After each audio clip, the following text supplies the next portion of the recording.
Only those of TalkTainmentRadio.com, the management, the staff, or K&E World Network, LLC. Live call-in talk show. Dial 1-877-932-9766 and join the conversation here on TalkTainmentRadio.com.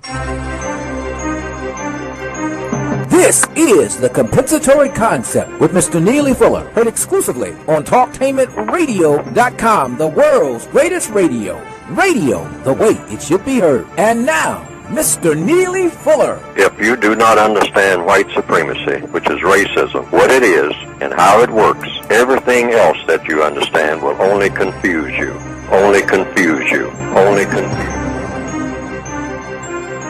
All righty, good morning to wherever you are. Good morning, good afternoon, good evening, wherever you are. Welcome to TalkTainmentRadio.com, the world's greatest radio.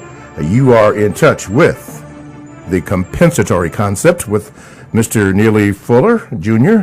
I am the co-host, Mr. Bobby, and this is radio the way it should be heard. Want to give Brother Kay a special shout out for taking the show over last week. I had some problems, but they appear to be solved. I want to thank you for that, and thank you for calling in, and you held up your end also, so thank you. Let me introduce to some and present to others Mr. Neely Fuller Jr., who is on the line live from Washington, D.C. Today's program, for those who do keep notes on this, we're going to have Mr. Fuller talk about distractions in the system of racism, which is white supremacy. Distractions. That's what we're going to lead off with. But, of course, we will answer, or rather Mr. Fuller will answer any questions that you have.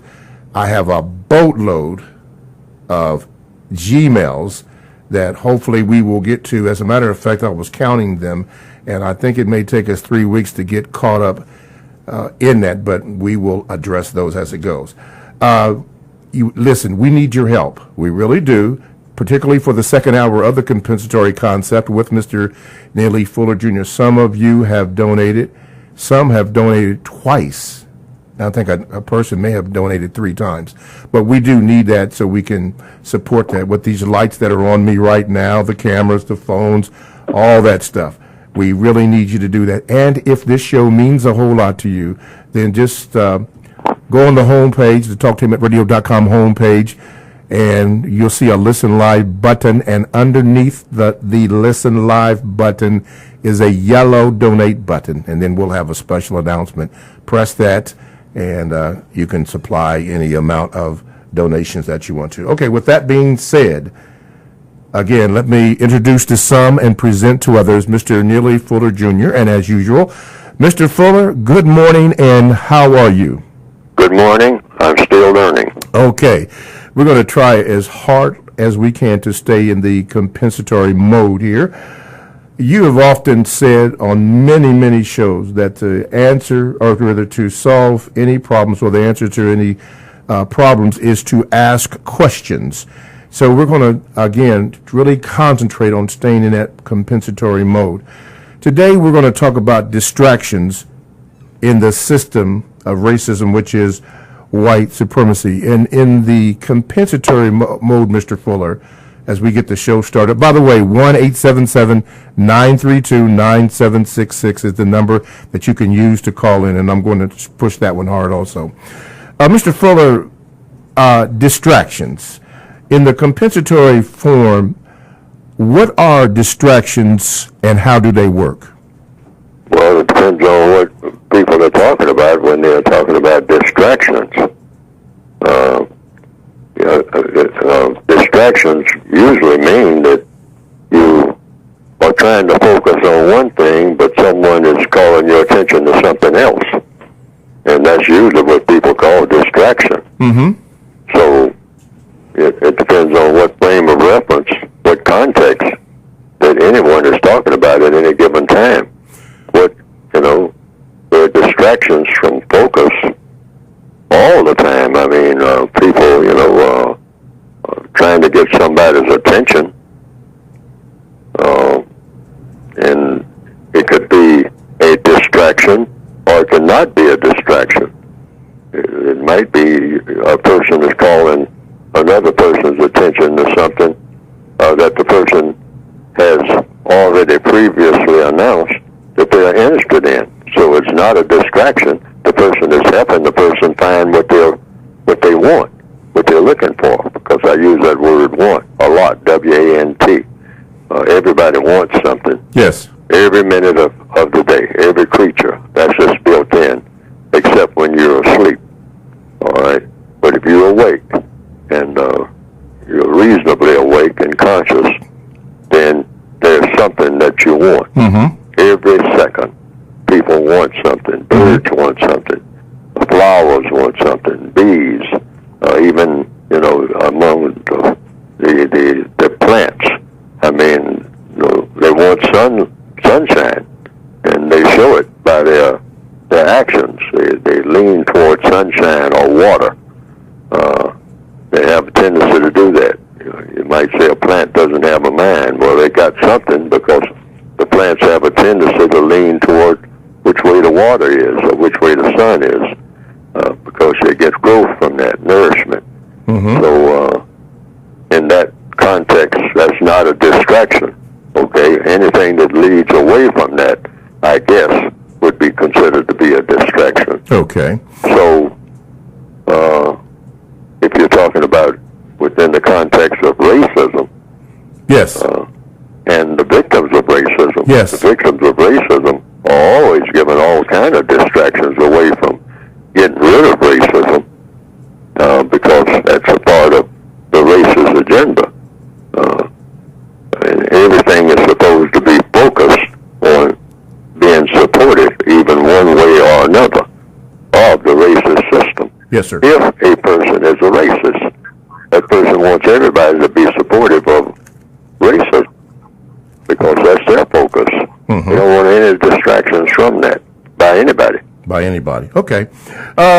Let's go to the phone lines. Okay, caller, you are on with Mr. Neely Fuller Jr. Turn your radio down and speak into the mic. Go ahead. Well, hi, how you doing? My name is Gregory. I'm calling from Florida, and I have a suggestion for Mr. Fuller. I was hoping that someone could make some versions of the latest movies so he could see what's going on with the movies. In particular, the movie that made me think of him, it was The Purge, and without giving everything away in the movie, like the government hired the Klan and white supremacist groups to exterminate black people, and also during the time that the purge was going on, black people were partying. They went out and partied. So I just wanted to Mr. Fuller to expound on how we always celebrate, even during moments where we should be more serious about things. Okay, now, was there a question there so that Mr. Fuller could address that, or that was just a I statement? just wanted to ask Mr. Fuller, why is it that we celebrate and party even in Christ, during moments where we should be, coming together, always celebrating? And why do we do that? Okay, Mr. Fuller? It's been handed down through generations. I mean, out of despair. We have a huge background of what you call racial slavery, particularly in the Northwestern Hemisphere, directly every day, and many, many years of it, repetitious. Just one year is just like another, decades, hundreds of years. That becomes ingrained. So any little relief, like all prisoners, because a slave is nothing but a prisoner of war. That's all. So any prisoner of war is just looking for a card game, or a checker game, or hand clapping, or make a little bit of music. Or something. Just anything to get some relief from what they see as a hopeless situation. So that just carries over into what you call the modern day slavery, which is what we still have, which is just extensions of racism. That's all it is. When it's put on a color basis, when slavery was put on a color basis for the most part of the world, then these people who are in despair, any people in despair, just have a tendency to try to just look for any type of relief, whether it's drugs or just jumping up and down and clapping your hands and spinning around and whatnot. You're just protesting the despair that there's nothing to look forward to. Tomorrow tomorrow is going to be worse than today. And that's the way it is with prisoners of war. Mm-hmm. And particularly when it looks like you're going to be a prisoner of war forever. Mm-hmm. You're born in prison. Okay. Now, with the theme of this show being distractions, would you say, Mr. Fuller, that drugs are a type of distraction used as a tool by the racist? Oh, absolutely. You know, but like in the movie The Godfather, I mean, the racists, they put tons of drugs out for, you know, make them available easily to their victims, the non-white people of the planet. But just like in the movie The Godfather, where the Don Corleone at that meeting said, well, there's one thing about drugs, though. I mean, you know, you're putting it out there, but it might come back to haunt you. I mean, you wind up your own offspring. Mm-hmm. You might not be using it, but your offspring might want to just start sampling it. Something that's really designed for your enemies. And they'll start dabbling in it themselves, and the next thing you know, I mean, what you're putting out, you get a little bit of it on yourself, and it's something really powerful. It might just grab you. Yes. And you can't turn loose to it. That's exactly what has happened, by the way. Exactly. Well, that's what I've heard. I've heard that, you know, there's widespread drug use and death among a growing number of white people. But, you know, that was supposed to be all designed, and white people might even listen to this program and have a double think about this. It was designed for the non-white people, you know. Mm-hmm. Some sections of the world, they had wars about it. Yes. Opium wars. Yes. I mean, where people of color said, hey, you got all of our people, they're not planting rice, they're not, you know, trying to make noodles, they're not trying to till the land, they're just going to the cities and laying around in alleys, just doing opium all day. I mean, and it's taken a huge toll on the entire population. Mm-hmm. You know, why you keep doing this? Well, we are doing that to make you weak. Yes. You know, that's the whole idea. Exactly. To make you weak in your mind so that you are easily manipulated. Now, right. I have heard it said, and I don't know if you have, Mr. Fuller, but I have heard it said that the drugs didn't become a problem until the white folks start using, and then they came up with all these treatment centers and the EpiPen and so forth. But when I've heard it said that when black people started using it, it was a war on drugs, and there was no treatment. Do you agree with that statement? Oh, yeah, that was treatment, all right. That was treatment. You get hit over the head, kicked around, I mean, and put behind bars, and say that you're a terrible, stupid, useless person, and you're good for absolutely nothing. You should be dead. I mean, you know, oh, yeah, you were abused, you know, because, you know, you're weak-minded. I mean, that's what we say about you people. I mean, you know, you're just weak-minded. You don't have any willpower. I mean, you always just grab hold of something that makes no sense at all and hold on to it like it's something that makes all the sense in the world. That's the way you people are. You're genetically deficient. I mean, you're mentally deficient. You just, we'll tolerate you like we tolerate some of the animals we have to put up with and insects, but that's what you are. Mm-hmm. That's what they said about us, all right? But it was all being caused, a huge portion of it, by the white supremacists. We didn't know anything about growing that stuff and knowing anything about it. We were just, we grew whatever they told us to grow cotton. I mean, why? Because, you know, you make clothes out of cotton and all like that. And so we did that. But then they came along and started growing drugs and handing it to us. Yes. And the white supremacist conspiracy. Mm-hmm. And, you know, and like I said, I alluded to the movie The Godfather. The person literally said that. Said, we're going to try to keep the trade among the dark people, the coloreds. Let them lose their souls. They're nothing but animals anyway. TalkTainmentRadio.com is a 24/7, no-charge, worldwide broadcasting facility with hosts delivering on various topics such as news, lifestyle, sports, law, health, wellness, religion, and politics. Now, here are two that I'm going to share with you. This is Libby, Elizabeth Rand, will give you all the latest information on holistic living. Very good program. And All in the Family with S. Yolanda Robinson. Two of the good shows here at Talktainment Radio. And all you have to do is you can go to the talktainmentradio.com homepage, click on programs for the scheduled times and a little bit about each radio personality. Talktainmentradio.com. That's radio the way it should be heard. You are listening to The Compensatory Concept with Mr. Neely Fuller, and if you would like to get in touch with him, you may do so by calling 1-877-932-9766. The topic today of the program is distractions in the system of racism, which is white supremacy. Mr. Fuller has given his opinions on that, but you can call in and talk about that or anything else that you'd like to talk about, and we'll get to your Gmails as we can. Let's go to the phone lines. Go ahead, caller. You're on with Mr. Fuller. Good morning. This is Joe Carter from Harlem. I have a question about in a code book, page 12. In the new revised book? Yes. Okay, page 12? Yes. Okay. It has the 4 basic types of power. Could Mr. Fuller expound on that? Mr. Fuller? 4 basic types of power among the people of the known universe. Yes. Page 12 in the textbook for victims of white supremacy. According to compensatory counter-racist logic, there's reason to believe that there are 4 basic types of power among the people of the known universe. This is just speculative, you might say, if you want to use that word.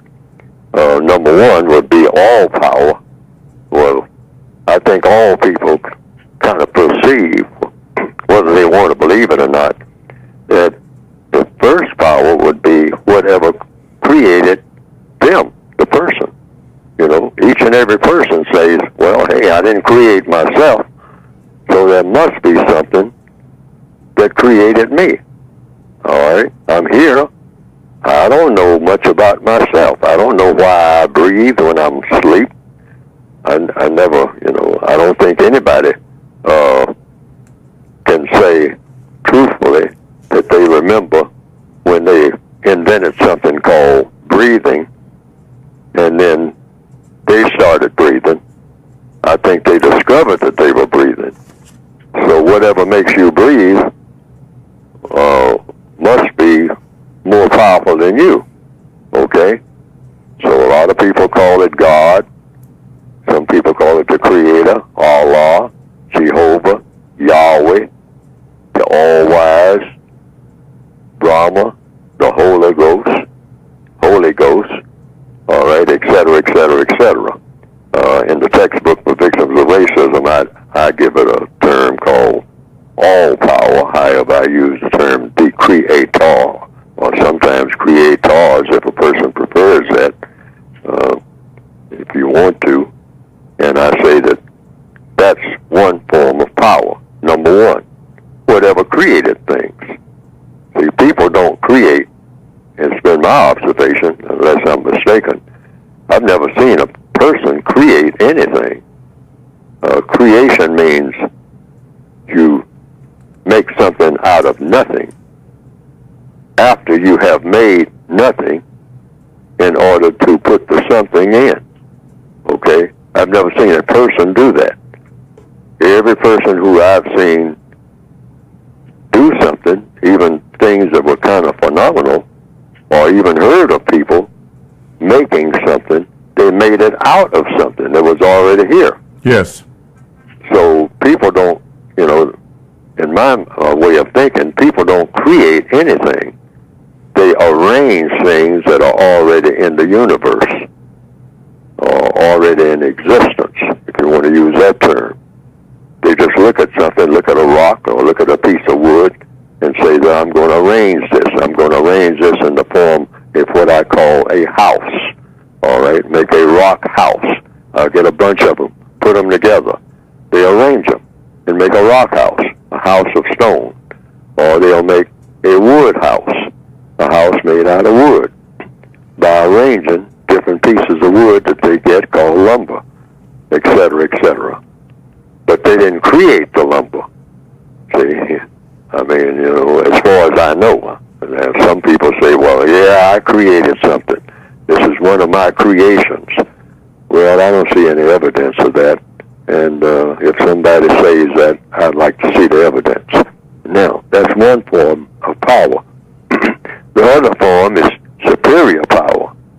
That's second only to all power, you might say, or the creator power, God power. So what is superior power? Superior power is one power that a person, if you're talking about people, has over another. Some people have superior power over other people. They make other people do what their bidding is. So what would that power be, according to what I've written? Number 2 is white supremacy. That power is second only to the power of the Creator on the planet called Earth here in 2018, according to the evidence that I have seen. Now, if someone sees some evidence other than that, I'd like to know what it is. But the white supremacists make people do, all people of color, whatever they want done. All right, maybe not exactly the way they want it done and all like that, but one way or another, they make people, when it comes right down to the wire, and there's a real disagreement, the white supremacists, the white people, those white people who believe in dominating and mistreating people based on color, are the most powerful people on the planet, next to the Creator, that force that we call God, Yes. according to all the evidence. Mm-hmm. And so far, the people of color, even though they'll say they believe in, number 1, the Creator, or all power being the, superior to the white supremacists, and that not only superior to the white supremacists, but that they follow their Creator's guidance and not the guidance of the white supremacists. Mm-hmm. And if that person is of color, I've seen no evidence where that person of color didn't back down in the face of white supremacy. I mean, they go, they'll say, well, one of these days, maybe, you won't tell me what to do anymore. But see, one of these days has not come here yet. Here in 2018, it is not here yet. See, about one of these days, all people of color bow down to racist man and racist woman, the white supremacists collectively. That's the second power in command on this planet that we call Earth. Now, the third is inferior power. That's a form of power. You have power of all kinds, but you have superior power and inferior power. Well, collectively, that's the non-white people of the planet. Inferior to what? Inferior to the power that the white supremacists have. Yes, sir. In other words, the prison master has superior power over the prisoners. That's just the nature of a prison. And all the non-white people of this planet are subject to the power of the prison master, all right, which are collectively the white supremacists. Yes, sir. Superior power. Mm-hmm. And then the fourth is immediate power. Immediate power is something that each individual has. Each individual has the immediate power to do what? To destroy something. You can't create anything, but you can arrange the disappearance of something where it no longer functions the way that it normally functions. And that is doing what? You can destroy something by using what is already here. You can use fire, you can use water, you can use some type of thing that people have invented called a firearm. And you can use immediate power or a knife or a dagger to kill somebody. Now, just about everybody who is able to lift their arm can do some of that. Yes, sir. Under some circumstances. Okay. That's immediate power. Immediate power. Okay, Right. so those are the 4 powers. Okay, let's go to the Gmails here. This is from Sudi. He says this, good morning, Mr. Fuller. My name is Sudi from Ottawa, Canada. My question for you, Mr. Fuller, is in the revised expanded edition of the compensatory code on page 406, you wrote a rapist, robber, murderer, and a terrorist are one and the same. Could you please explain that statement? 406, that's in the quotation section. Yes, I'm turning to it right now. I am too. 406. 406. And let's see now. He said what now? A rapist, wait a minute. Oh, a rapist, robber, murderer, and a terrorist are one and the same. Yes, that's it. Oh, sure. Right. Because it's all about terrorism. It's all you're fighting someone, and also you rob somebody. When you rape somebody, that's you're robbing somebody. I mean, that's what rape means, and you are killing something inside the person one way or another. If you don't actually kill the body, you're doing something to the mind. People who have girls who have been raped, their minds have been greatly altered, and that's a form of murder right there. I mean, and certainly it's a form of terrorism, and so all of this are in the same category.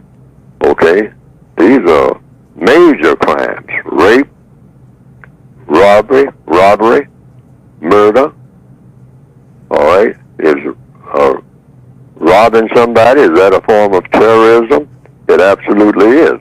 In 1984, I was robbed by two black males, December the 7th. Wow. And I was actually terrified, all right, because I thought that, it was broad daylight and whatnot, and they weren't going to leave me standing there, which they did, but I didn't think they were. I thought they were going to take my money at $40 that they got and kill me. All right, I really thought that. I said, this is it. This is my last day on earth. All right. One of my brothers, I mean, he needs a fix or he needs something, otherwise he wouldn't be robbing me. But I'm it. I'm his ticket to paradise today. And he's sending me wherever people go when they're dead. And I got about 2 or 3 seconds now, after I give him my money to keep breathing. All right. And have the flashes of my entire existence go before my eyes, as they say, and that's it. But by happenstance, they chose not to kill me, and they ran off. All right, but they robbed me. Yes. And it had a terroristic effect on my mind. I had been a soldier. I'd been in combat on the front lines. But see, the element of surprise, all right? Okay, death is death, regardless of where you die. Yes, sir. Okay? I didn't die when I was on the front lines in Korea, okay? But I could have died December the 7th, 1984, at the hands of, a couple of black males who saw me as an easy way to ease their problem, whatever their problem might have been. Mm-hmm. They say, well, we don't know how much money he's got, but we'll take what he's got and we'll kill him for it. That's happening to somebody right now. Yes, sir. A whole lot of somebodies, particularly among black people. We're real good at that. All righty. Stay right there. Let's go to the phone lines. Okay, caller, you're on with Mr. Fuller. Go ahead, please. Good morning, Mr. Fuller. My name is James, and I'm calling from North Carolina. Mr. Fuller, based on logic, you have suggested to all black females that if their black male mate were to hit them one time, they should end the relationship permanently. Based on the same logic, do you suggest to all victims of racism to exercise the same zero tolerance policy regarding racists who have committed an innumerable amount of war crimes against them and proven to be unwilling and or unable to stop the violent behavior? Wait a minute. What was the core of that question? The core of the question, sir, is if black females should have a zero tolerance of violence with black males, should all victims of racism have a zero tolerance, no forgiveness policy with racists who have committed an innumerable amount of crimes against them, based on logic? Well, it depends on circumstances about that. But what I was talking about within the area of one-on-one sexuality between non-white males, non-white females, that should be an absolute, because there's so much of it. I mean, it's so prevalent worldwide that the black male, for instance, takes a position that he is supposed to have authority over the black female, and that what he says goes, and that he can use brute force against her to make her do his will. And this is not logical under any circumstance, and it's certainly not logical under the circumstances in which a black male and a black female find themselves, because the black male is not in charge of anything. There's no such thing as a black man anywhere on the planet in the system of white supremacy. Your manhood is gone. Once you become a victim of white supremacy, you become a prisoner of war of the white supremacists. You can no longer claim to be a man because you can't manage anything. Managers manage something. We don't manage anything. We pretend that we manage something. We try to, make our voices heavy and try to be what you call that cliche term, the alpha male and all like that. And we, we build muscles and get hairdos that look ominous and all like that. And we don't fight in the white supremacy at all with none of that. That's a sham. Okay. Forget that. And so not being able to do that, we try to impose some type of authority over the black female, who we perceive to be in a weak position, which she is, if she's right there in the house with you. So therefore, we try to get a little bit of, what we call manhood by brutalizing the black female. In some parts of the world, even stigmatizing her sexuality by having what you call that operation they do on the clitoris, so that she can't get any sexual pleasure and all like that. That type of brutality. That's brutality. I mean, that type of thing. Can I say something, sir? Yes, sir. I agree with everything you said. You're 100% true, but not all black males are like that. But, in many cases, for the ones who do behave that way and think that way, it's because of the influence of racism. A lot of those ideas came directly from them, and, I don't do that, and I don't think any black male anywhere should act that way. But, the things that the racists have done to us are a million times worse than what we do to each other, and our behavior is the result of what they have done and are still doing to us. Mr. Fuller? Absolutely. Yes.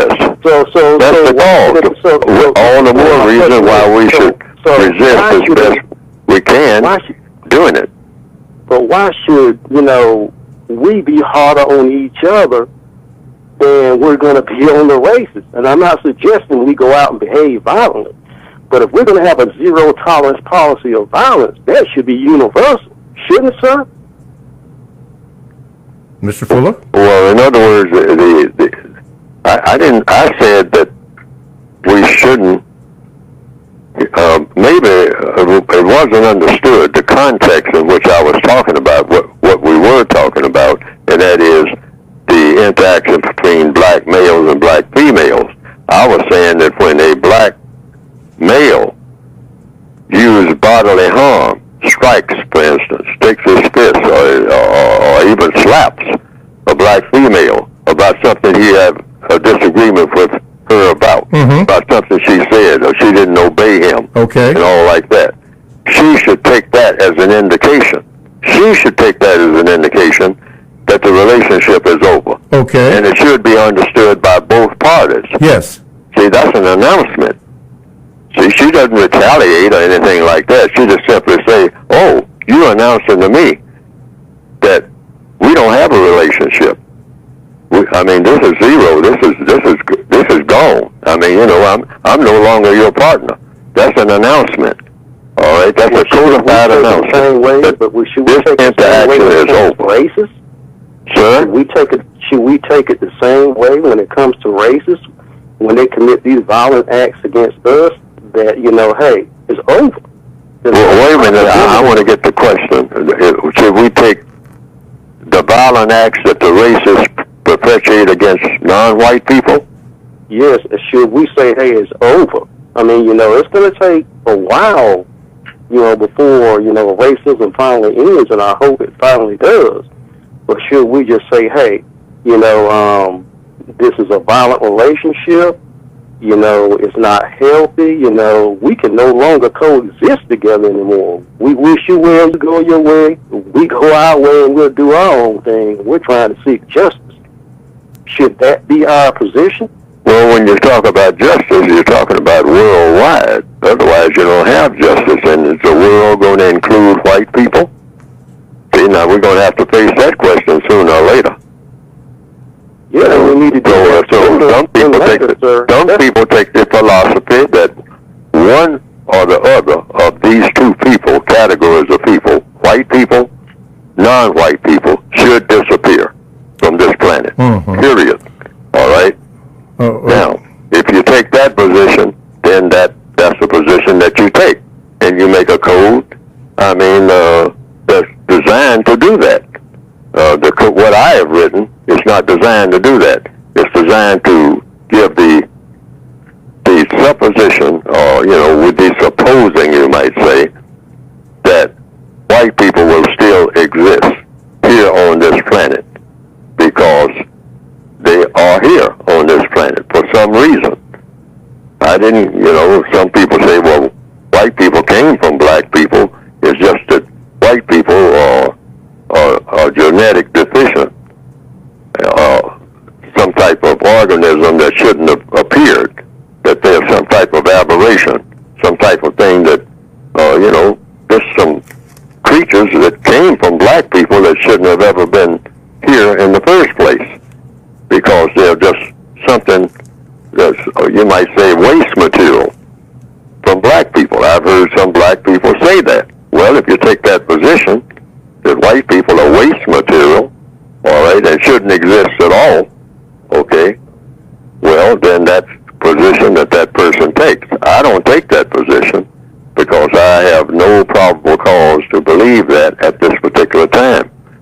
All right, so that's just a matter of points of view. Okay. Okay. I say that we have to work out something called justice with the people that are on this planet. And that means guaranteeing that no person is mistreated. Any creature that's identified as a person, get that straight first, and then we will work with the animals later. If we even get around to that. But no person is to be mistreated under any circumstance, and the person that needs help the most gets the most constructive help. Now, that's what I have written. But there are some people who say, no, we need an all-out extermination policy. All right. All right, let's go here. TalkTimAtRadio.com. We go where you go. Download the TalkTimAtRadio.com app to your cell or to your tablet. That's radio the way it should be heard. Now, my name is Mr. Bobby, and I am the co-host on the compensatory concept with Mr. Neely Fuller. You can get in contact with the show by calling 1-877-932-9766. And when you do, hit that donate button. But now, since it is a quarter till the first hour of the show, this is the period of time that we have designated for Mr. Fuller to talk about his book. Mr. Fuller, as you speak about your book, did you get those problems worked out where we can now get the book? Not the basic book.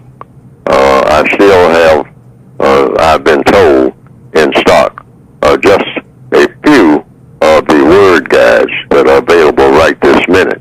And then they have a distribution problem, but a few of the word guides are available as of today anyway. But the basic expanded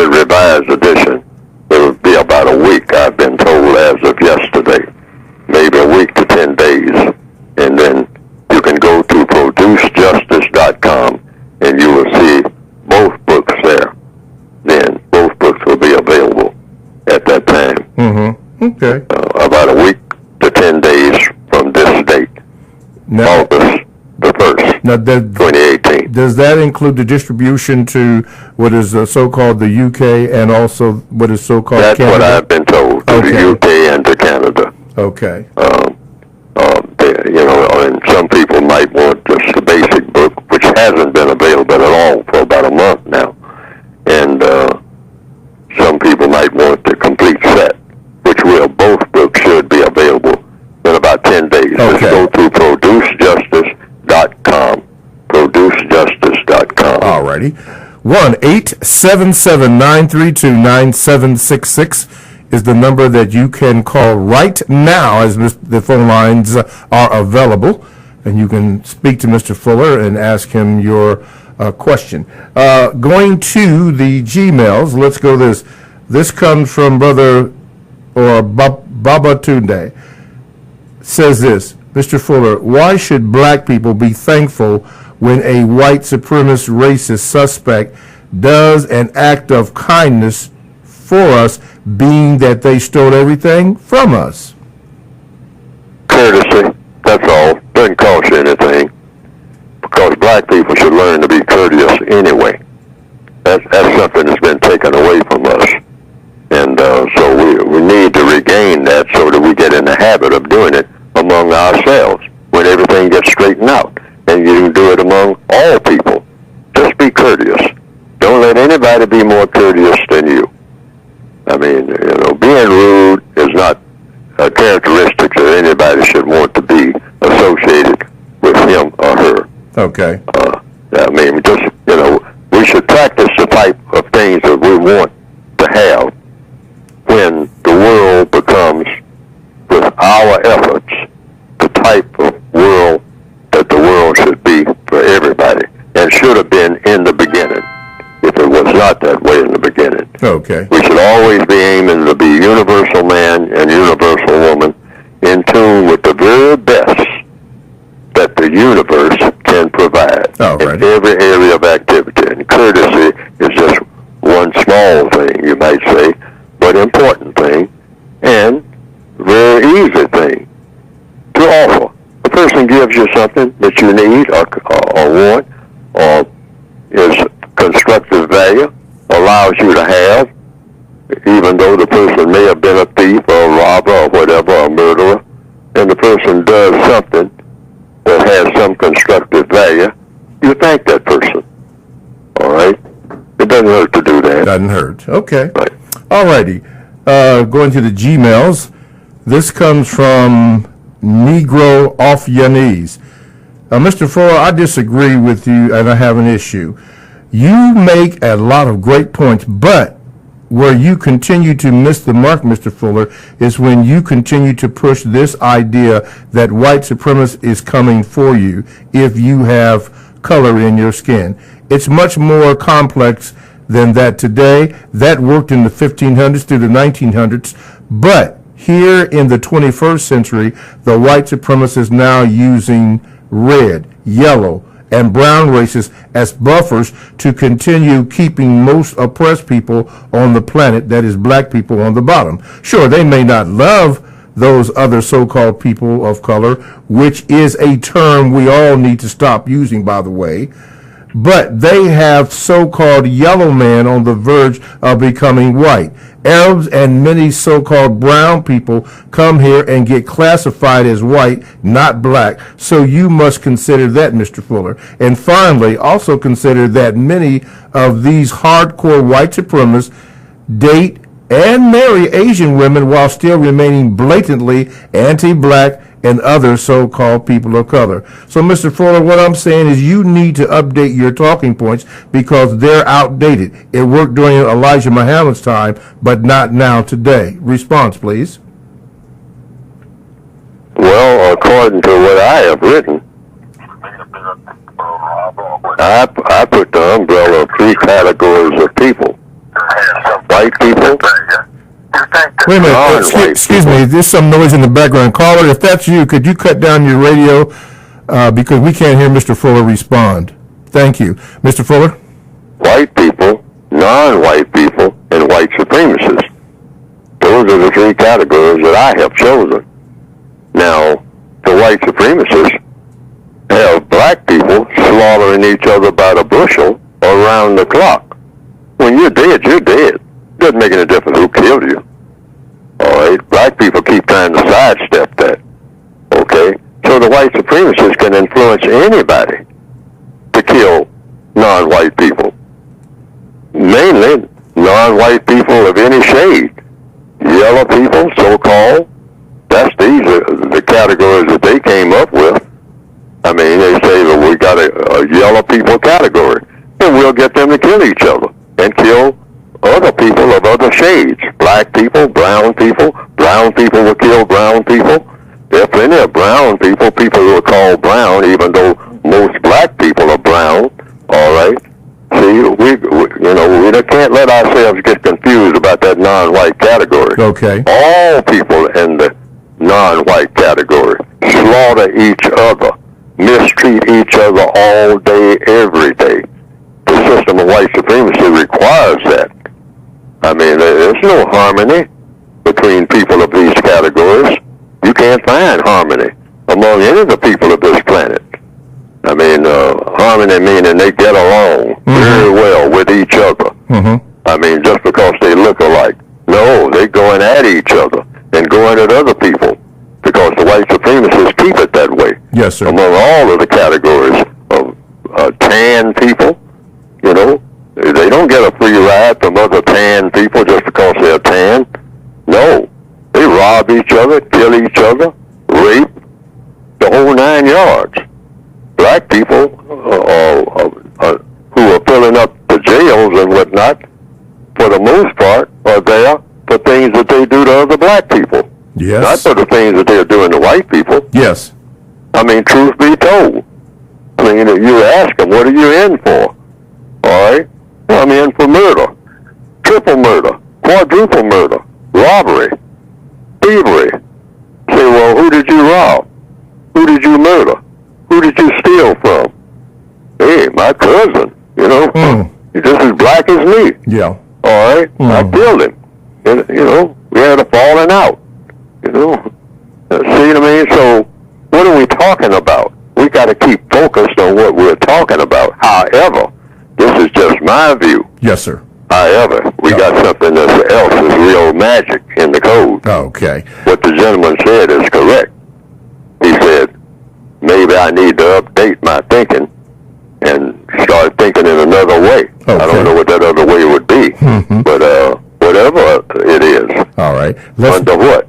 VGQ? VGQ. That's why I invented that term. Okay. So that black people do not get into arguments about which direction we should go. All righty. You just go the direction that you see fit and tell other people to go in that direction that you see fit. All right. That's the part of the code until we all, by, you know, some way down the line, we will all discover which way is the correct way.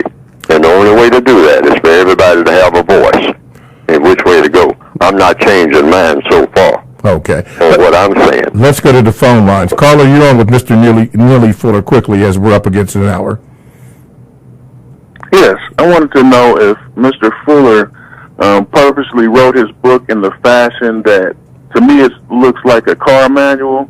Like you can go to it and, you know, you can find what you need, like fix this part, that part. But at the same time, with all due respect, I'm not trying to be funny. It also is not like a narrative book, so it's really not something that somebody could just take and, you know, reword or spoil. So I just wondered, did he do that as a caution when he made the code? Okay. Mr. Fuller? The answer is yes. That's exactly the way that I intended to write it. And if it has that effect, at least I have one witness that it did have that effect. And that's the witness that just called. I mean, it did have that effect on that person because I wanted it to have that effect. I tell people, just pick up the book and turn to something that you agree with that works for you. See, that's why I say there shouldn't be any arguments among black people about what approach we should take for dealing with racism, because that is a huge problem. So everybody should just pick up bits and pieces of whatever they think will work and see if it will work. And if it works, keep doing it. Why? You're doing it, and it works for you. Now, the next person down the block might say, well, I did that, and it didn't work for me. Well, it didn't work for you. See, that's what it's supposed to be. See, everybody got their own approach to solving his or her own problems. But the theory is, if each and every individual person on this planet who is classified as non-white or black can solve his or her own problems, then what does that mean mathematically? All problems are solved for black people, period. That's why all of these arguments about what approach we should take needs to be eliminated immediately, because all these arguments do is that we all keep going around in that same barbershop circle of just one argument leading to another argument that leads to another argument that leads to another argument. Yes, sir. And we just have compounded arguments at the end of the day. What the code is designed to do to say, hey, everybody go the way that they see fit by picking and choosing from a whole set of what could be called arguments, and pick those things only that work for him or her. Leave everything else alone, because what works for you may not work for the other person. That's why I wrote the book that way. All right? What works for me may not work for the other person. So I don't dictate anything. I just say, this is like a buffet. You go into a buffet, you go into a restaurant, you say, hey, the greens help my body. My body's built on greens, so I'm ordering greens. I heard that. We have to leave it there, Mr. Fuller. All right. Okay. TalkTimeRadio.com, the world's greatest radio the way it should be heard. Thank you for the pleasure of your time. Stay tuned for the second hour.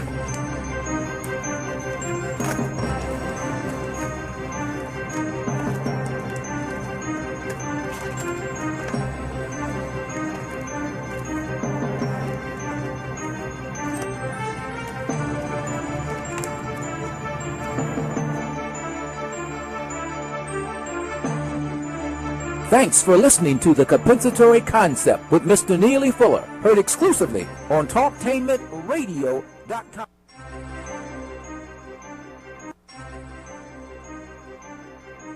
This is Talktainment Radio Worldwide Sound.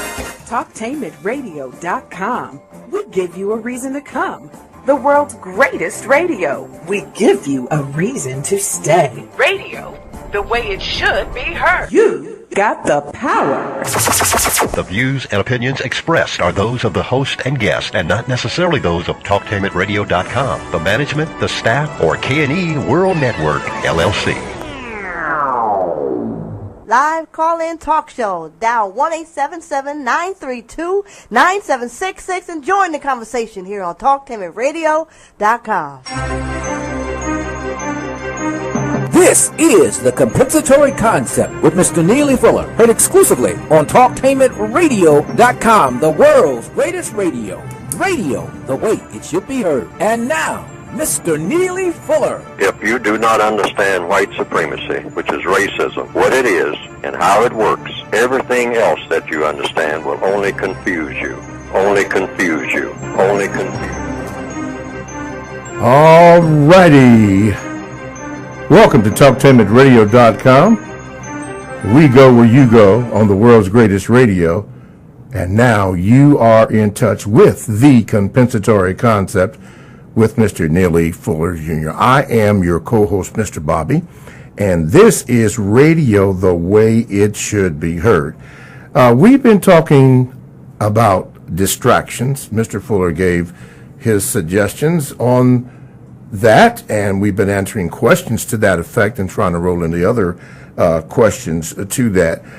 Listen, this is also the second hour is the donate hour, and we do need your contributions. We simply do. There will be a special announcement at the middle of the program to speak more about that, but we need you to do that or pick that up. Some have donated twice, 3 times, but if you haven't, ma'am, sir, find it in your heart to donate to the program so we can keep this going, because you have to understand that this program does not have to be here.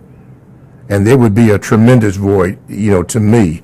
I don't get paid to do this, not at all. I do this as my contribution to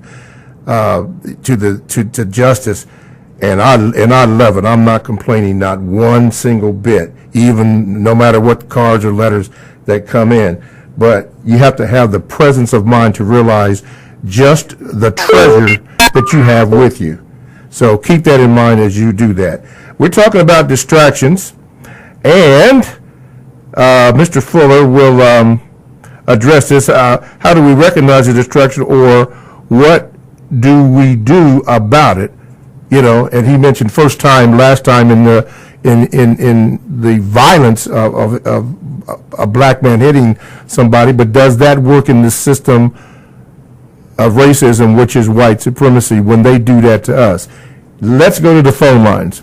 Caller, you're on with Mr. Fuller. Go ahead, please. Good morning, Mr. Fuller. Good morning.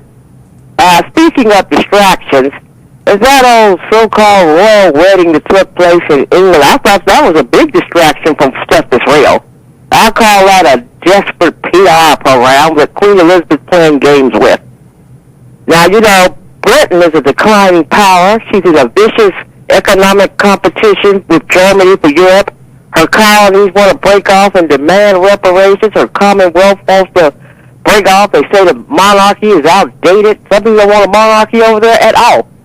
So she pulls this whole royal wedding as a desperate PR program, trying to show us that Britain's supposed to be inclusive, that it's a modernized monarchy now. I don't buy it for a second. Now, the fact that this prominent British prince goes out on a blind date and get this Canadian Hollywood biracial black woman as his bride, that don't even sound right. The blind date don't even sound right. And he was supposed to propose to her while she was roasting a chicken. That don't even sound right. That man's got servants at his disposal. Why would he have his old lady roasting a chicken? That whole thing doesn't even sound right. I call it a desperate PR program, a desperate distraction to distract people from the fact that them UK folks are heavily in debt. They're competing with Germany for the economic control of Europe. The colonies want to break off and demand reparations. The Commonwealth says they're incompetent and they want to pull off. So like I say, that's just a desperate PR program. I tell black people don't buy into it. Is there a question from Mr. Fuller? That was good, by the way. Mr. Caller, what do you think about that old desperate PR wedding that old biracial black woman married that old redheaded Nazi boy? Okay. Mr. Fuller? Well, according to what I've written in the code, I just go directly to what they might call marriage, which might include sexual intercourse.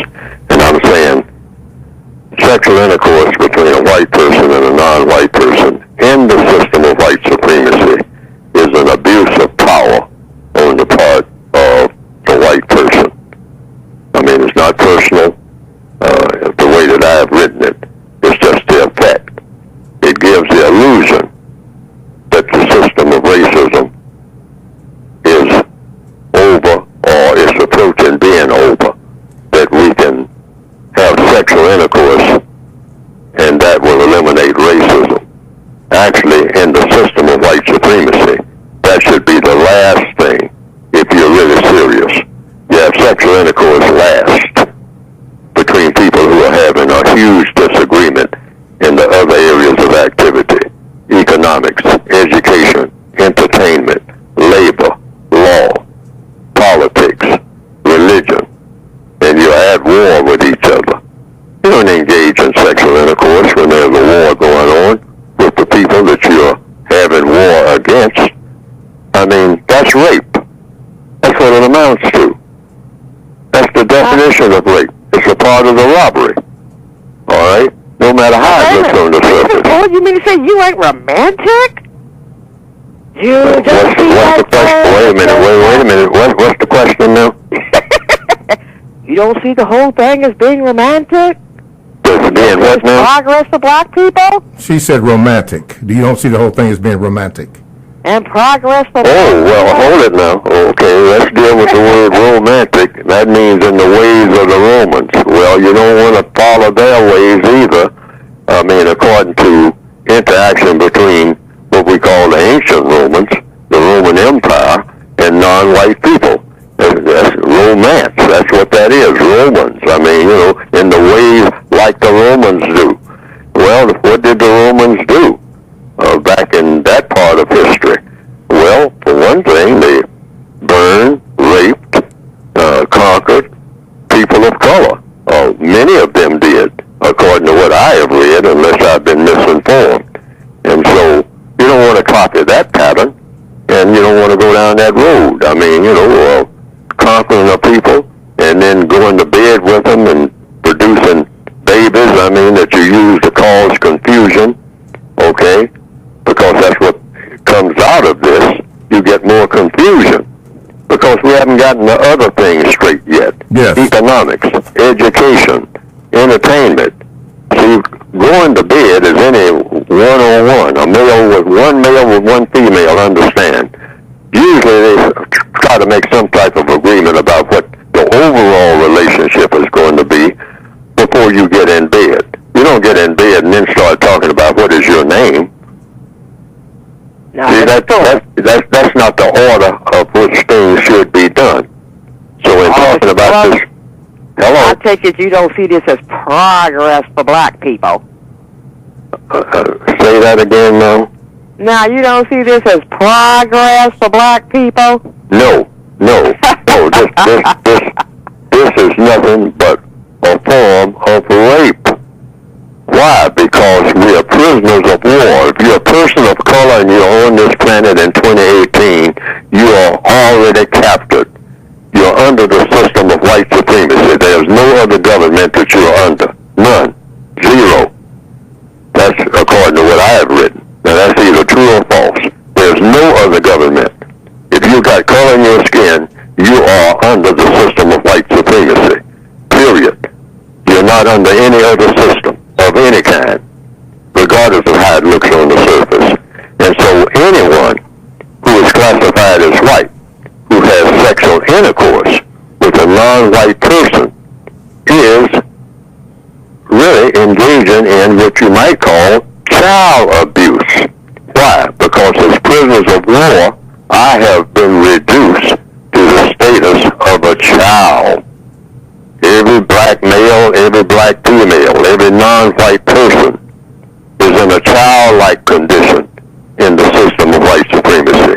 So if you start talking about child abuse, if any white person has sexual intercourse with a non-white person in the system of white supremacy, which is the only government on the planet, that white person is guilty of child abuse. Period. Keep it straight and simple. And it's only when white supremacy no longer exists. Then it's just boy meets girl, you might say. And, and love and flowers and all the rest of it. And it's legit. But under these conditions, it's conquest. Okay. It's just an extension of conquest. Just an extension. Okay, let's do this from the Gmails. This comes from Chris. He says this, good morning, Mr. Fuller. I was wondering, Mr. Fuller, if you could expound on the topic of the Constitution of the U.S. and specifically the 3/5 of a man clause which was directed toward slaves. Is there a codified way to understand/interpret this in 2018? And does it still have an effect on black people in regards to courtroom matters? This is Chris from New York. Well, if I understand the question, does racism exist in a courtroom? The answer is yes, because racism exists everywhere. It doesn't have anything to do with a room.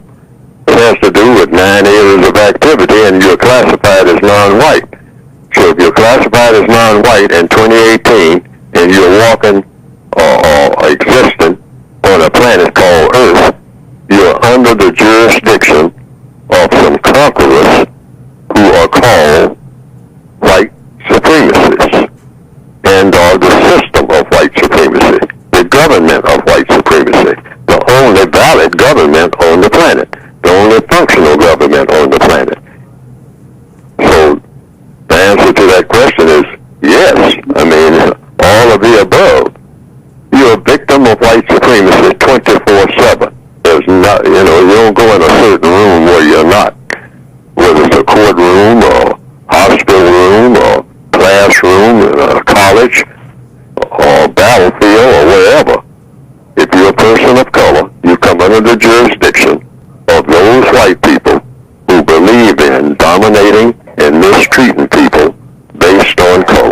on color. Okay, let's get this call in. Caller, you are now on with Mr. Fuller. Go ahead, please, with your question.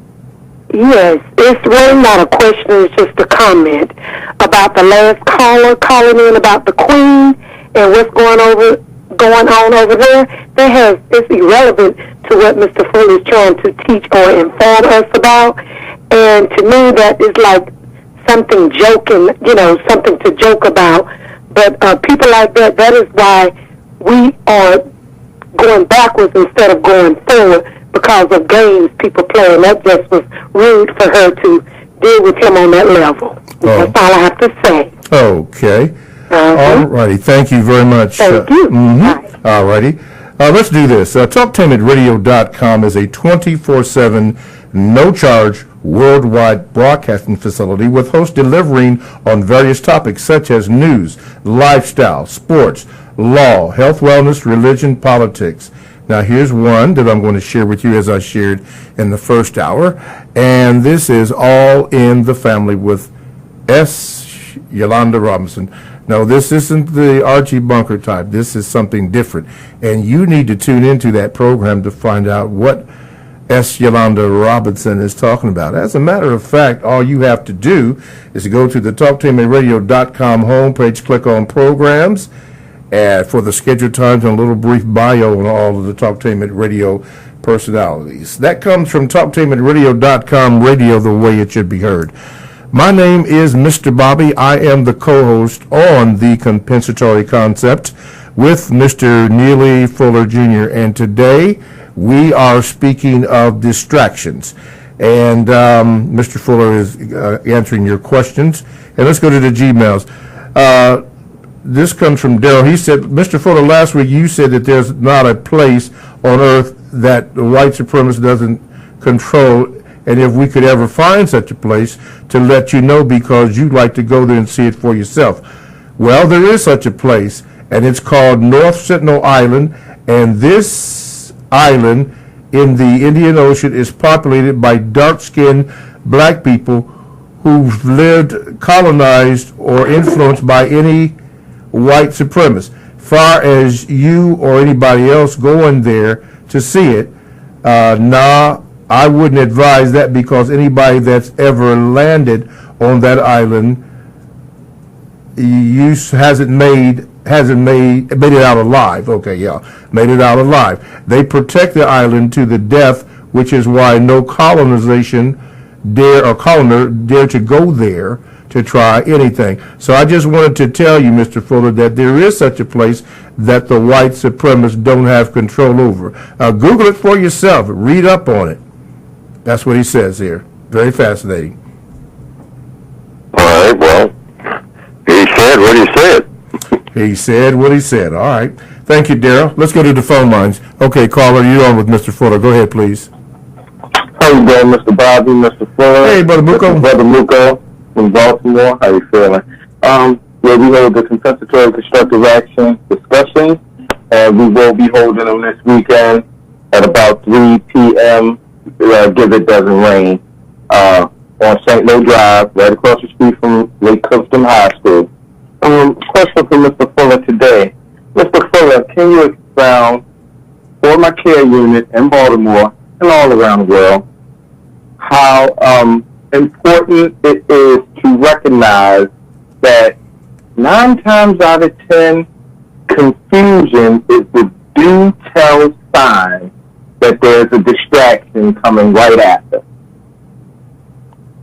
That 9 times out of 10, there's confusion is what now? The due tell sign that there's a distraction coming right after.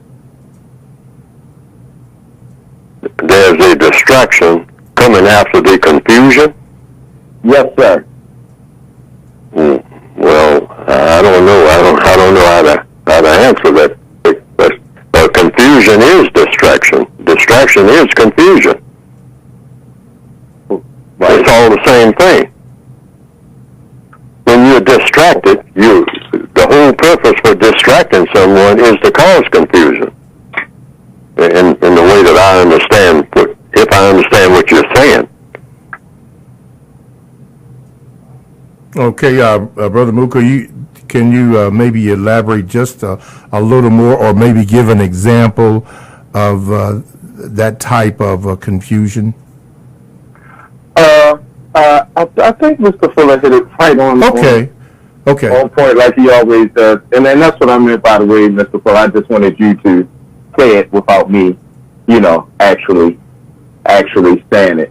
I guess that was VDQ in a way, but all the time I try to warn my care unit that if you see confusion or you detect confusion in a conversation, in a situation, that 9 times out of 10, that confusion is a form of distraction, or a distraction is coming right after to confuse you more. I got you. So, yeah, I think Mr. Fuller hit it right on the nail, like he always does. Before I let you go, is that what those collaborators are doing in your city? Absolutely. Okay. Absolutely. This is why I wanted Mr. Fuller to clear it up, which he has been doing all morning. Yes. This is an absolutely great topic. And I wasn't even going to call him, but I always like to check in with my 2 major guys. Okay. So, yeah, that was definitely it. Okay. Yeah, that was it. And thank you, and thank you for the call, and thank you for the T-shirts, by the way. Thank you.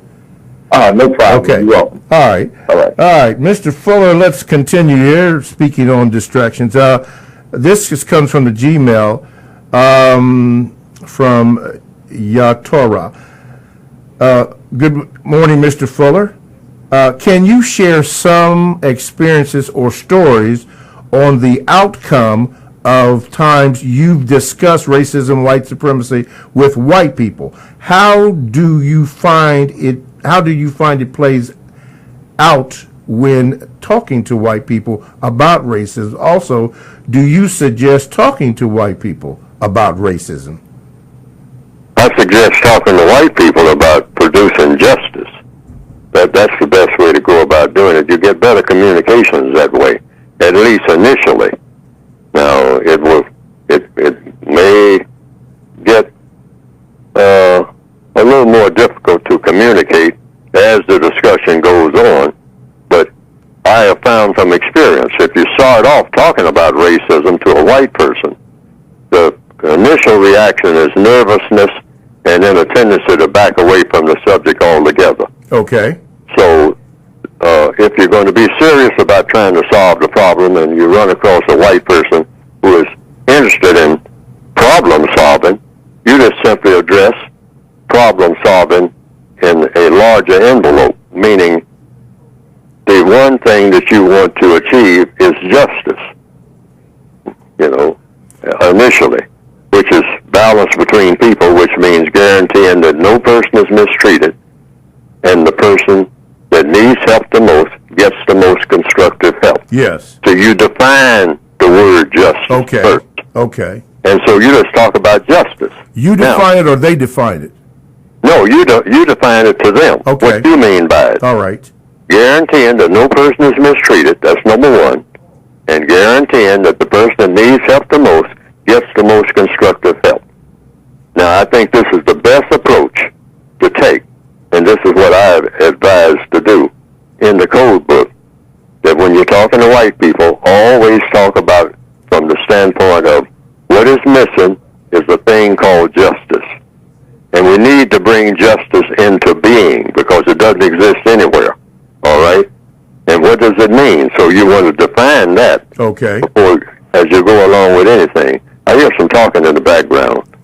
I think there's a caller on. Caller, if you're on, can you cut your radio down? Mr. Fuller hears some distracting noise. Okay, go ahead, Mr. Fuller. Yeah, see, that is, we're talking about distractions. See, that could be one. Okay. Now, you want to talk about justice, but you define justice so that you be on the same page. Otherwise, you're going to get confusion in the conversation, and it's going to lead nowhere. So you say, well, your idea of justice is guaranteeing that no person is mistreated and guaranteeing that the person that needs help the most gets the most constructive help each and every day, everywhere on the planet, at all times without exception. That no person is mistreated. Nobody gets mistreated, because if anybody's getting mistreated, you can't have justice. All right? And does the person that needs help the most gets the most constructive help. If you don't have that, you don't have justice. So that should be your aim. So you tell the person that's your aim for the entire conversation. Now, then you start trying to work out how to get there. Okay. Now, somewhere along the line, the subject, I'm almost sure, of racism is going to come up. You don't bring it up. Okay. See, I've told people, particularly on jobs, never bring up the subject of racism. Wait for somebody else to bring it up. Then that's when the floor is open to talk about racism.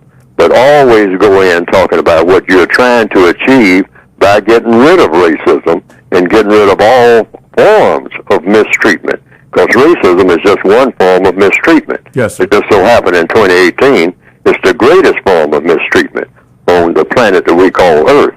But you start off talking about it. You can do that even with non-white people. Just start talking about how do you produce justice. And in the process of talking about producing justice, you automatically are going to include racism. That's going to be right at the top of the list. Right at the top. But in a conversation, it's best for the other person to bring it up. Okay. From the Gmails, this comes from Brother Palmer. He says this, Mr. Fuller, what does intelligent resistance means under the compensatory code? Intelligent resistance? Yeah, what does intelligent resistance mean under the compensatory code? Did I have that word listed in the word guide? Let me check it out that here. Term? I don't remember putting that in there. Okay. All right. Let's see. Intelligent resistance. Yeah. It may be there. I may have put that term in there, but I don't remember doing that. I'm looking in here, and I'm in the eyes. Let's see. Intelligent resistance. Infinite. I'm almost there.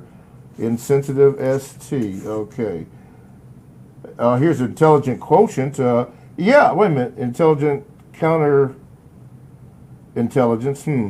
I don't see intelligent resistance. You don't see intelligent resistance, I don't think. Let me make sure.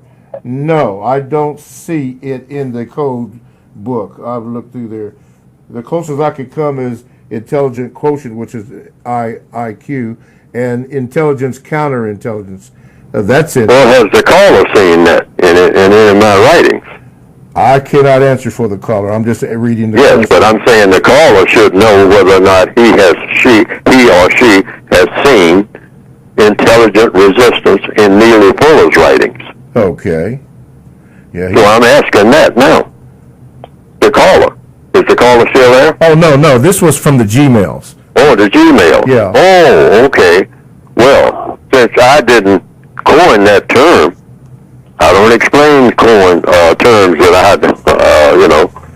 that I didn't invent. Okay. You know what I mean? Or that I didn't use. Anytime you use words, you should be explaining the words. You should be able to explain the words that you use. Otherwise, you didn't use them. Okay. So I wouldn't know how to answer that. Intelligent resistance. The person who invented that term should answer that. That's the codified procedure. Whomever invents a term should explain the term fully. Mm-hmm. Yeah, and you've said that in the past, so that we can make everything clear. Oh yes, you don't want what? You don't want distraction, and you don't want confusion. All right? And the way to do that is for everybody to explain exactly what they mean. Because different people, when we use the same words, we have different meanings for the same words. So each person, when he or she speaks, should say, this is what I mean when I use this word, when I use this term. So since I don't recall ever using the term intelligent resistance, so I couldn't explain what that meant at all. Okay. Sorry, Brother Palmer, if you were listening, we couldn't get to that. Let's take a quick call while we're doing that. Go ahead, caller. You're on with Mr. Fuller. Go ahead, please.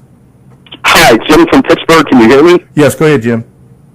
Hi, yes, my question is for Mr. Fuller. So let me just say You're a very wise man. I've taken your words into my heart. It's developed me as a man, and I thank you for that. But I want to get your take on one point.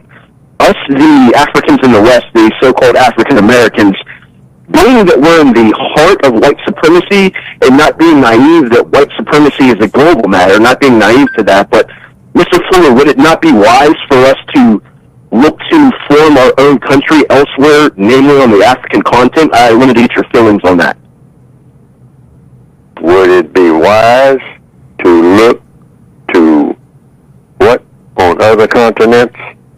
To form another country for African Americans and perhaps descendants of slaves in the Western Hemisphere, because it just seems to me that we're in the heart of this matter. We're like someone who's swimming in the river and there's crocodiles all around us. Now, getting to land, the crocodile could come to land for you, but being in the middle of the water, we can't really do much. It's very hard here. So would it not be wise for us to get out of the heart of white supremacy, being the Western Hemisphere, and look to form our own country elsewhere?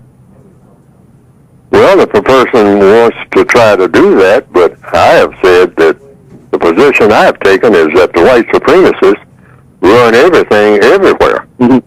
Yeah. They're non-white people. They run it, either directly or indirectly. Remote control in all areas of activity. Economics, education, entertainment, labor, law, politics, religion, sex, war. They dominate the people who are going to fight other people. When non-white people fight others, they orchestrate that. They're behind it. They finance it. They're in control of all of the money that is on the planet, either directly or indirectly, because they're in control of the value of the money, what that money can do, where it goes, and whomever receives it, what they can use it for. The white supremacists control it if it's a person of color doing it. That's what supreme means. Yes. It doesn't mean partial. It's absolute. Okay. So anywhere you go to the bottom of the ocean. If you're a person of color, the white supremacists know where the bottom of the ocean is. Okay, I'm so sorry. I have to cut it off for the break. So you can call in by calling 1-877-932-9766 is the number. Let's go right to the phone lines. Okay, caller, you're on with Mr. Fuller. Go ahead, please, and thank you. Hi, can you hear me? Yes, go ahead.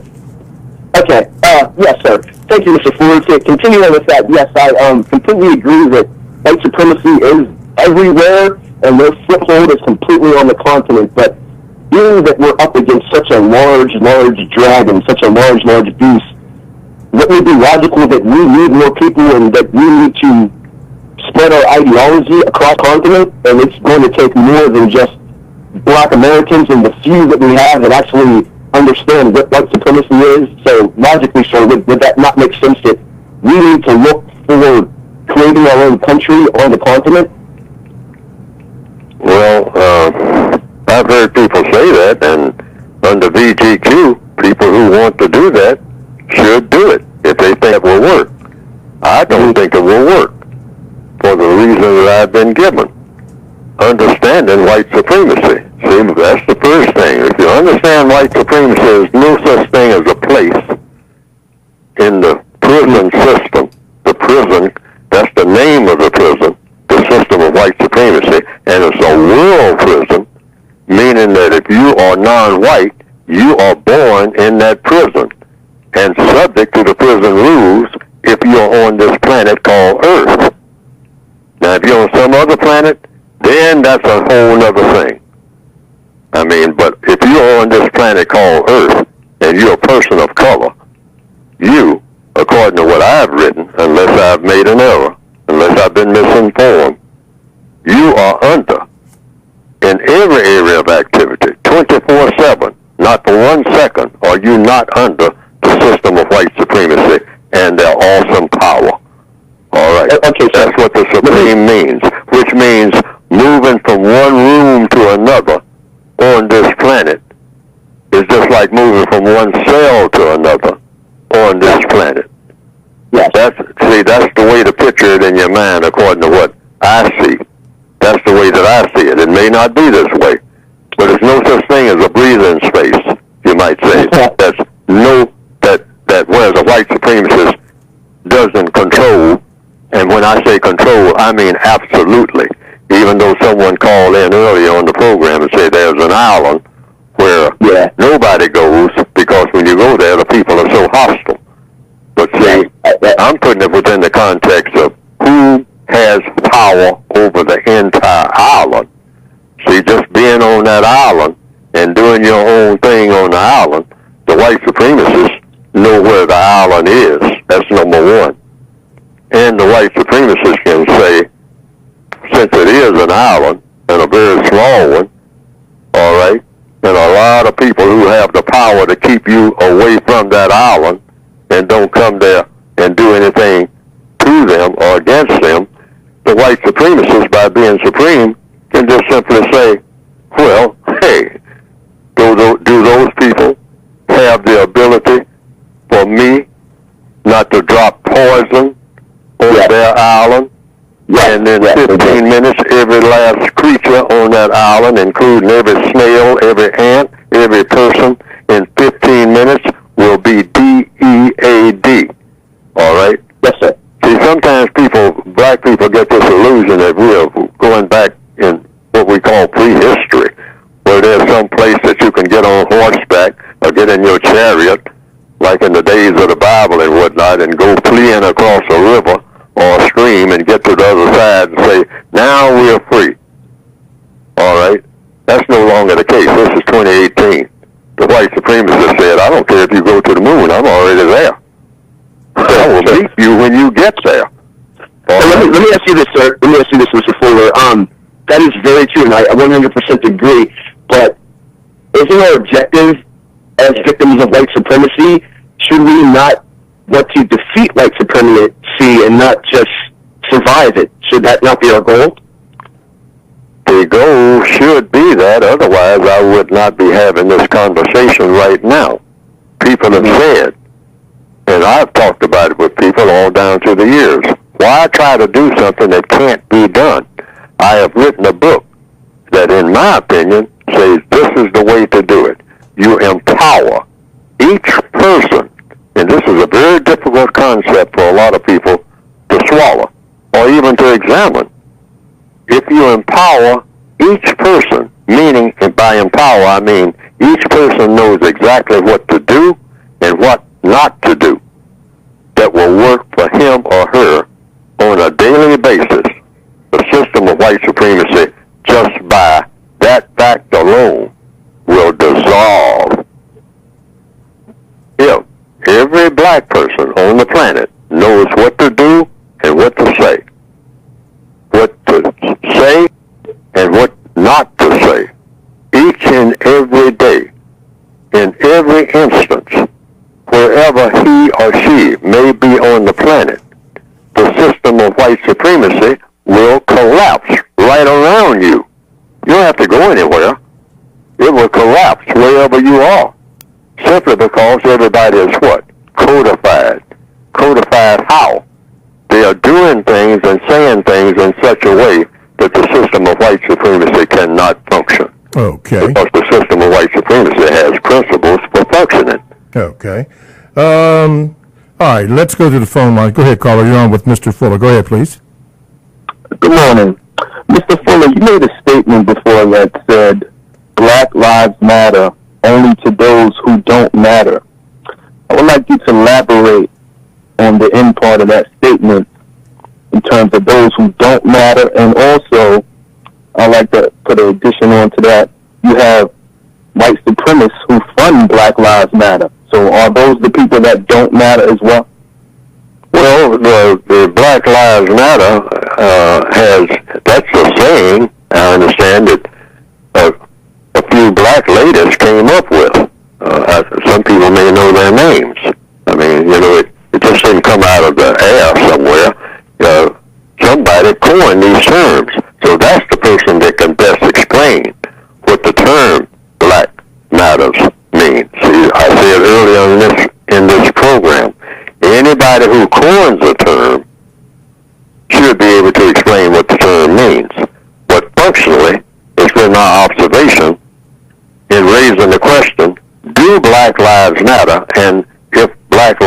do matter, whom do Black Lives matter to?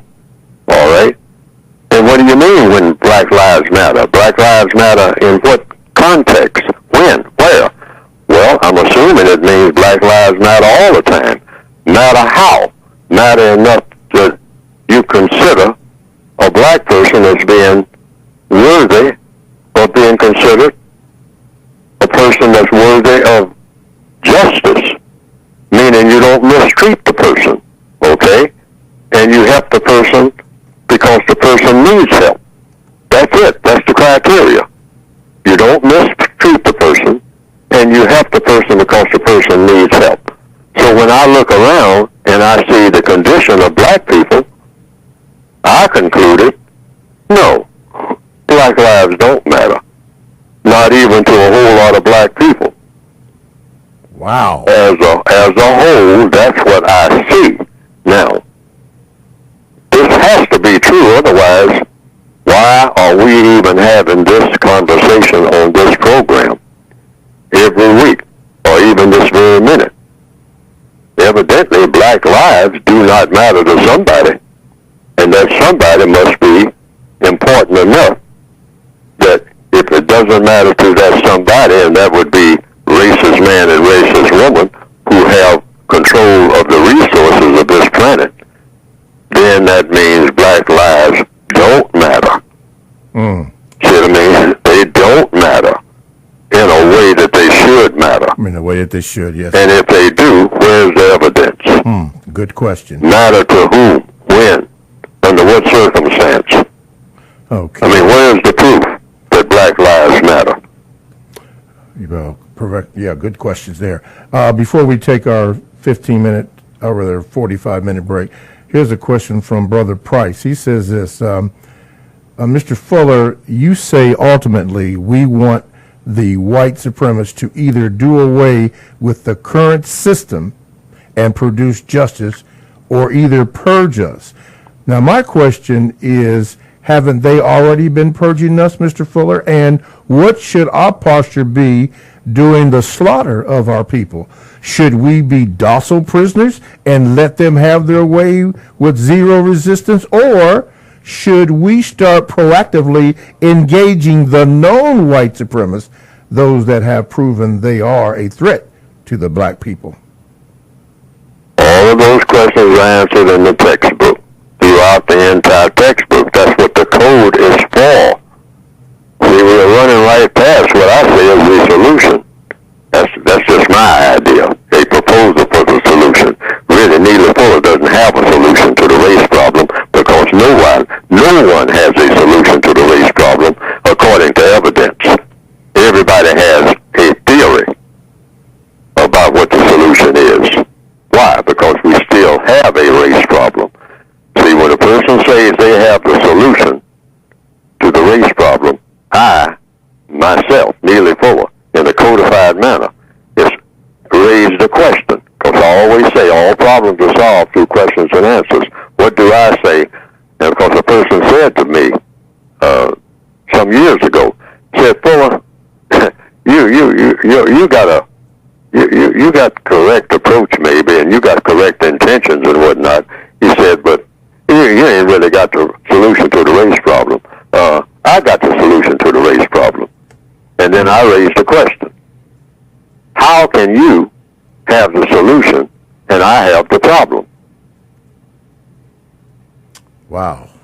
See, that's the question. That goes right to the door. See, no dribbling down the court. That's a slam dunk question. How can a victim of racism have the problem of racism, and here's a person or a group of persons or any person anywhere in space or anywhere saying they have the solution when the problem is still there? You don't have the problem until what? According to counter-racist science. You don't have a solution to a problem until there's no longer a problem.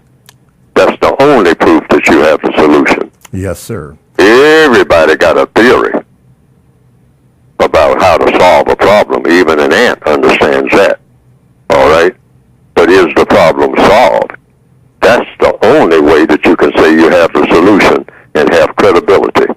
and that includes Neely Fuller. Okay. I say I have a proposal for a solution. That's the accurate way to describe it. Gotcha. TalkTameAtRadio.com. We go where you go. Download the TalkTameAtRadio.com app to your cell or to your tablet. That's radio the way it should be heard. My name is Mr. Bobby. I am the co-host on the Compensatory Concepts with Mr. Neely Fuller. Now, this is the time where we set aside for Mr. Fuller to talk about the book briefly. Go ahead, Mr. Fuller. Well, you can get the book in about 7 to 10 days, I have been told, by going to producejustice.com. That's my regular website. I had a distribution problem, so the basic textbook was not being distributed, so I had to stop advertising it as being available because there was a distribution problem on the basic textbook. By the basic textbook, I mean actually the book is one book. I have 2 volumes of the same book, really, but I usually refer to the basic book as one that a person can read without having the second volume, which is basically a word guide. Now, the word guide, I have been told, is still available in a few copies that they have, but all of the copies of the basic textbook with the word guide will be available in from 8 to 10 days by going to producejustice.com. And the basic textbook carries enough information for a reader of it directed to the individual person to learn a little bit from my viewpoint about what to do as an individual person, day to day, wherever you happen to be, about bettering your own condition, which is what it's addressed to do, bettering your condition as an individual person, wherever you happen to be, a person of color, in the system of white supremacy, making your situation a little better than it is. Yes. That's what the book is written for. Mm-hmm. Now, and overall, with the objective, ultimately, to replace the system itself of white supremacy with a better system, which would be the system of justice. okay. Looking at this word guy, I know you weren't able to get all of the words and terms in here, but I have, like I'm on page 200. You don't have to turn to it, but I'm on page 200, and I noticed that you give a reason, and then you add some notes to whatever the topic is being discussed. Right now, it was leader, and you put racial under it, but you went into detail about what those terms mean. And this is what this whole word guide is about?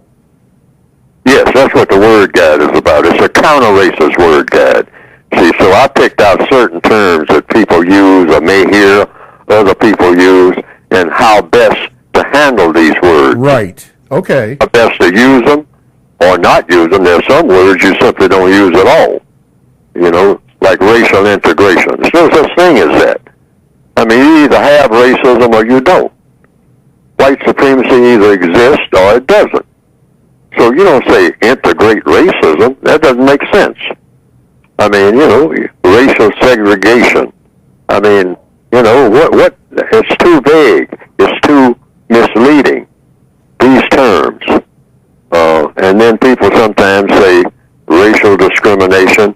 That's a little better term, but it still lends itself to confusion. Yes. Just say white supremacy, all right? It is racism, and racism is white supremacy. Period. So, yes, that's it. There's no other forms of racialism, and you can't spin on it or anything like that, because you cause what? The one thing you don't want, confusion. So these terms are listed in the word guide as terms you don't use: racial integration, racial segregation. You just say white supremacy, all right? Either you got it or you haven't. Exactly. Okay. All righty. In the remaining moments here, let's go to the phone lines. Caller, what is your question for Mr. Fuller? Blessed love. Good morning, Mr. Bobby and Mr. Fuller. Good morning, Thank sir. You both. Mm-hmm. Thank you both for the work that you do. Quick question. I guess there's a couple of questions. The first question is to Mr. Fuller. With feel like today there's more distractions in the world than there ever has been with all the, internet and technology and so much information being available. And all people are pretty much distracted on their phone or, doing something, video games, whatever it may be. And I think that the reason for that is because there's so much corruption that people are needing to be distracted from.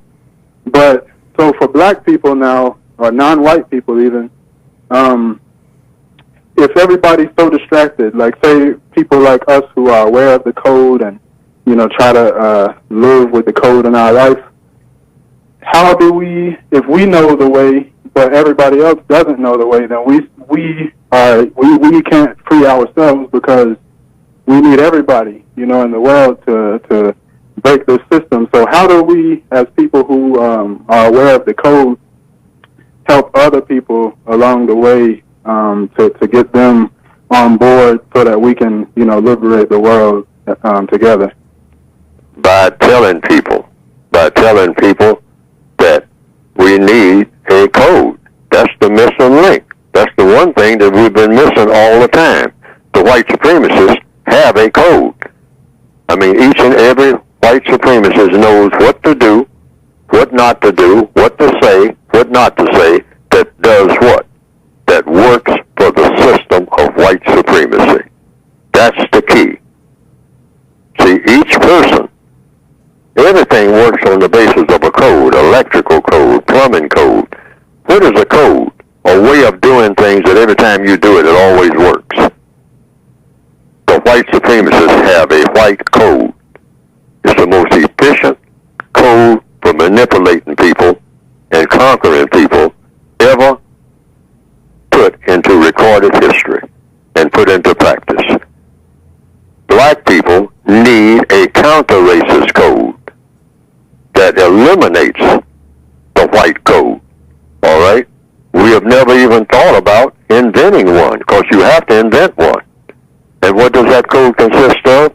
What you do and say each and every minute of each and every day. And all the things you don't do and say. All the things that you're in the habit of doing need to be examined. What we call black culture, because it's a failed culture. What we call brag about, parade about, black culture, some type of phantom culture, because I don't know what people are talking about when they say black culture. I mean, what are the ingredients that go into black culture? When I put that term on a blackboard in seminars, I put the words, because you start with words, I say black culture. Now somebody tell me exactly what that is. Anybody in the audience. And every time, after about 10 minutes of silence, somebody has feebly held up their hand and say, black music. Okay, so I put that on the board. I say, all right, give me something else. Well, soul food. So I put that on the board. So that's number one, black music. Number two, soul food. All right, give me something else. Silence.